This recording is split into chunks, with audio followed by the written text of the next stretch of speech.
Hello, good morning sa mga viewers o subscriber no.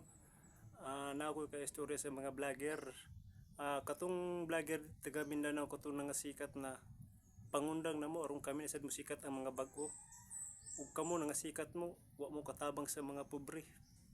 Ang inyong giuna, inyong mga luho, mga alahas. Pero wa mo ka donate bisan sa mga diri sa mga pobre sa